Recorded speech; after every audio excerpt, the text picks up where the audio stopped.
mi nombre es María Álvarez y les voy a hablar sobre la práctica 5, 6, 7 y 8 del Laboratorio de Transmisión de Datos. La práctica número 5 habla sobre los codificadores y transmisor de línea. En esta definimos las señales de sincronización, la cual es una señal de reloj binaria, que sirve para combinar las acciones de varios círculos, en especial para la sincronización de biestables en sistemas digitales complejos. Según su aplicación, la señal de reloj se puede repetir con una frecuencia predefinida o también aperiódica. Una señal de reloj suele darse por medio de un generador de reloj. La señal oscila entre un estatus alto y bajo que se caracteriza por un periodo de oscilación, la frecuencia de reloj y el ciclo de trabajo. Las señales de sincronización son de tipo reloj, como ya vimos, y son necesarias dentro de un receptor para la detección de los datos a partir de una señal de entrada contaminada.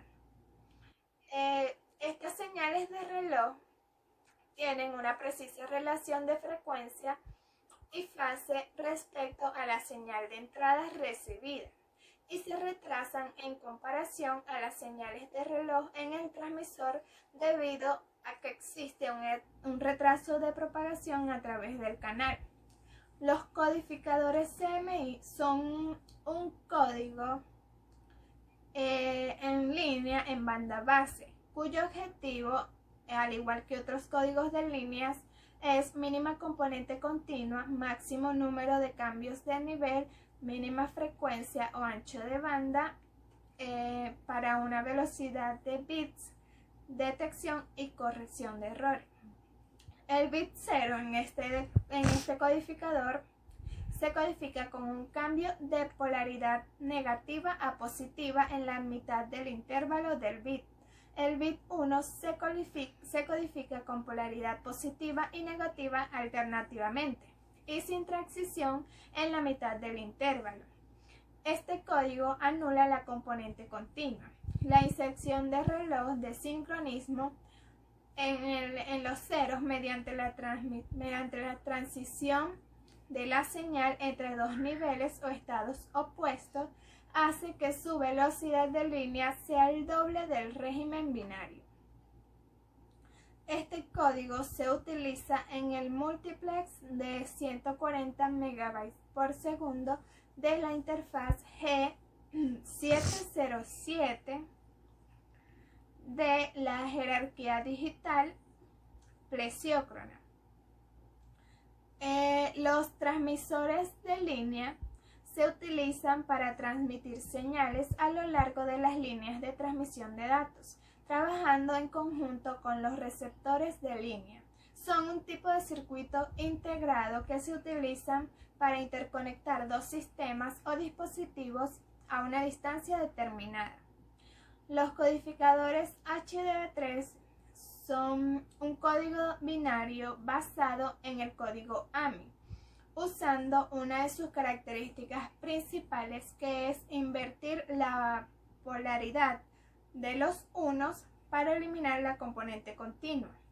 Consiste en sustituir secuencias de bits que provocan niveles de tensión constantes por otras que garantizan la anulación de la componente continua y la sincronización del receptor. La longitud de la secuencia queda inalterada, por lo que la velocidad de transmisión de datos es la misma. Además, el receptor debe ser capaz de reconocer esta secuencia de datos especiales. La práctica número 6 habla de los sistemas de comunicaciones para señales analógicas. En esta definimos la transmisión de señales analógicas, la cual consiste en el envío de información en forma de onda a través de un medio de transmisión físico.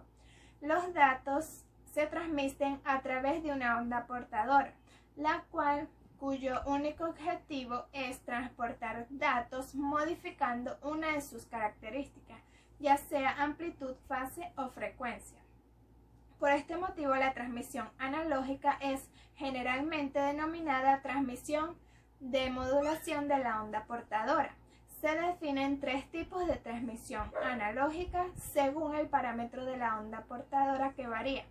Transmisión por modulación de la amplitud de la onda portadora, transmisión a través de la modulación de frecuencia de la onda portadora y transmisión por modulación de la fase de la onda portadora. La transmisión simplex únicamente permite la transmisión en un solo sentido, deshabilitando al receptor de responder al transmisor. Y la transmisión duplex permite transmitir en ambas direcciones, pero simultáneamente por el mismo canal. Existen dos frecuencias, una para transmitir y otra para recibir. La práctica número 7 se trata sobre los sistemas de comunicaciones para señales digitales.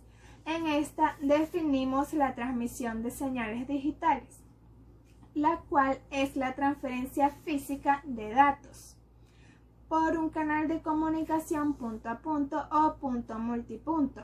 Estas señales no cambian continuamente, sino que es transmitida en paquetes discretos. No es tampoco inmediatamente interpretada, sino que debe ser primero decodificada por el receptor. El método de transmisión también es otro, como pulsos eléctricos que varían entre dos niveles distintos de voltaje. En lo que respecta a la ingeniería de procesos, no existe limitación en cuanto al proceso de la señal y cualquier información adicional.